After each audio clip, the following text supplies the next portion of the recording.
To understand what makes this impossible, you have to understand where they lived. The Sonoran Desert of central Arizona. Summer temperatures over 115 degrees Fahrenheit, less than 8 inches of rainfall a year. This is a place where the modern city of Phoenix, with all of its air conditioning and imported water, still lists heat exposure as a top cause of death. Now roll the clock back to around 300 of the Common Era. The Roman Empire is at its height on the other side of the world. The Maya are building their first great cities in the jungles of Central America. And in this brutal, sun-scorched valley, a valley that today looks like Mars with cacti, small groups of farmers begin doing something that should not have worked. They start digging. They dig with wooden sticks.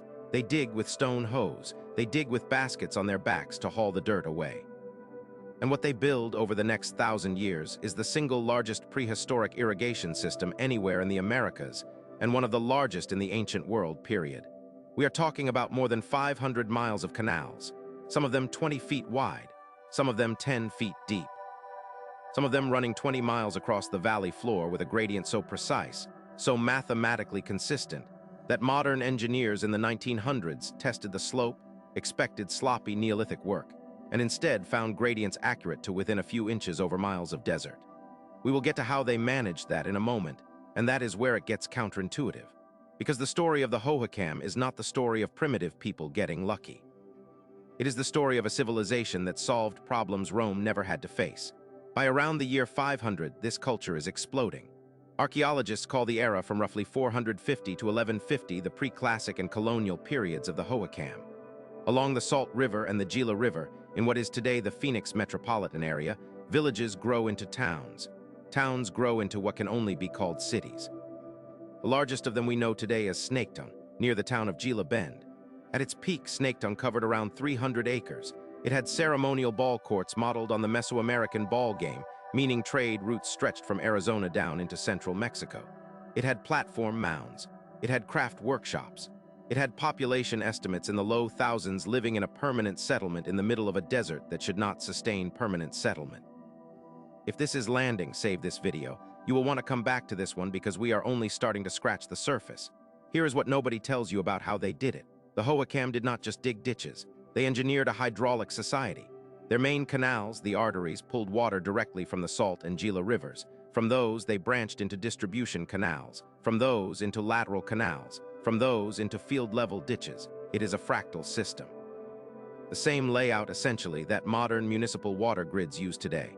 And they did it with mathematics they were never taught in any school we would recognize. To move water across 20 miles of nearly flat desert, you need a gradient of about 1 to 2 feet of drop per mile. Too steep, the water erodes your canal and destroys it in a season. Too shallow, the water stops flowing, evaporates, and your crops die. The Hohokam nailed it, repeatedly, in dozens of separate canal systems. Over centuries, they grew corn, beans, squash, cotton, agave, and tobacco. They fed a population that some archaeologists now estimate at 40,000 people in the Phoenix Basin alone at the civilization's peak. That is more people than lived in London at the same time. And here is the pattern interrupt nobody expects. When the Spanish finally arrived in the 1500s and 1600s, after the Hohokam were already gone, they described the ruins they found not as huts, not as villages, but as ciudades, cities. The remains of a civilization the Spanish assumed had to have been built by some lost tribe of Israelites, or Egyptians, or anyone other than the native peoples they encountered. Because to European eyes, this scale of engineering in this landscape simply could not compute. But the Hohokam were real, they were local, and around the year 1150 something started to go wrong. This is where the story stops being triumph and starts being mystery. Beginning around 1150 of the Common Era, the Hohokam entered what archaeologists call the Classic Period, and on the surface it looks like a golden age. The canals get bigger, the population keeps growing. They start building enormous multi-story adobe compounds, the most famous of which still stands today. Casa Grande, the Great House, located in Coolidge, Arizona, 4 stories tall, walls of caliche mud 4 feet thick at the base, built around the year 1350, aligned so precisely to astronomical events that a small opening in the upper wall lets sunlight through only on the summer solstice. It is a calendar, it is an observatory, it is a temple, and it is the only surviving structure of its kind in North America. But underneath the surface, cracks were forming. And this is the part almost no one talks about. Sometime in the late 1200s and into the 1300s, the climate began to turn on them.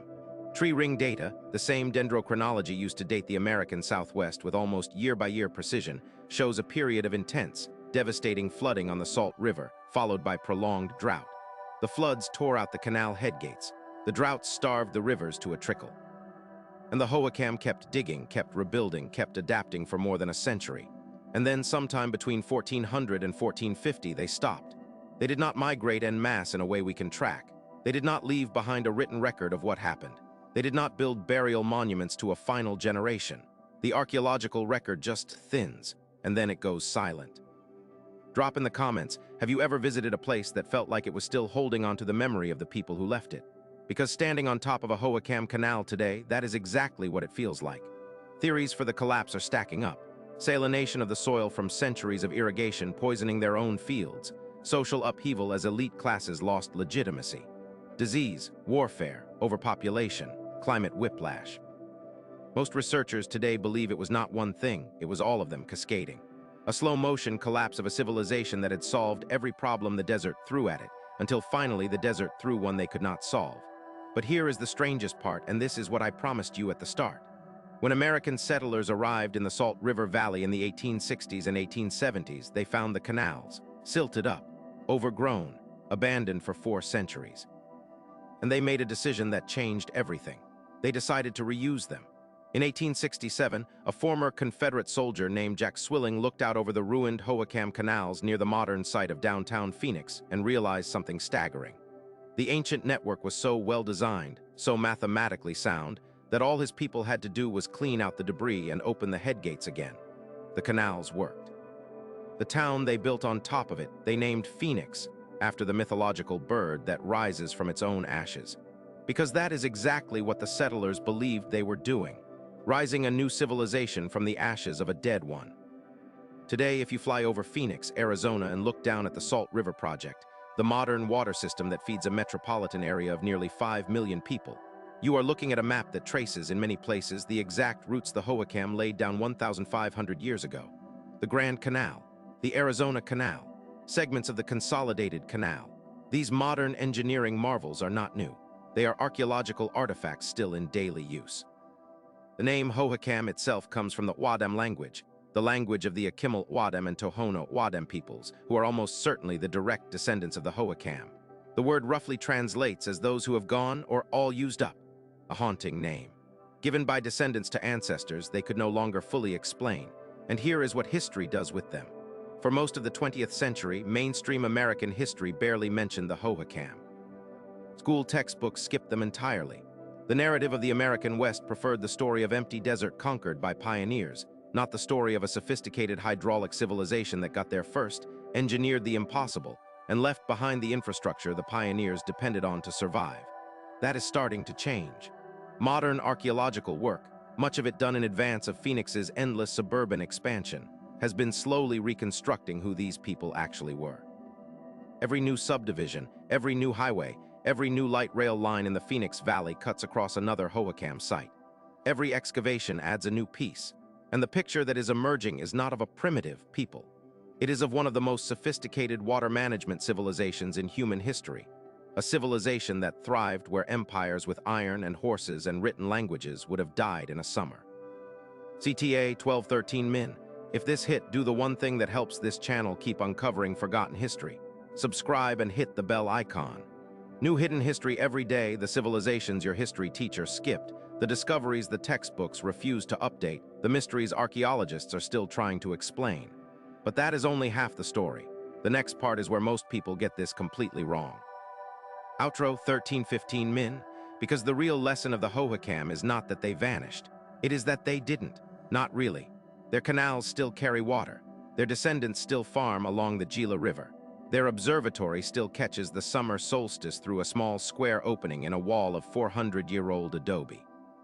The civilization we call all used up is still, quietly, everywhere in modern Arizona, running underneath the freeways, feeding the golf courses, filling the swimming pools of a city named for rebirth. What history teaches us in the ruins of the Hohokam is uncomfortable. It is that an entire civilization can solve every problem it has been given, master its environment more skillfully than any of its contemporaries, and still be wiped from collective memory in a few short generations. Not because they were wrong, because we forgot to remember them. The next time someone tells you that ancient peoples couldn't have built something, that the engineering was too advanced, The math too precise, the ambition too great. Think about a farmer in the year 800, standing in 115-degree heat with a wooden digging stick, measuring a slope of 1 foot per mile across 20 miles of open desert, and getting it right. If this hit, my video on the 9,000-year-old city found underwater off the coast of India will make even more sense now, because it is the same story on the other side of the planet.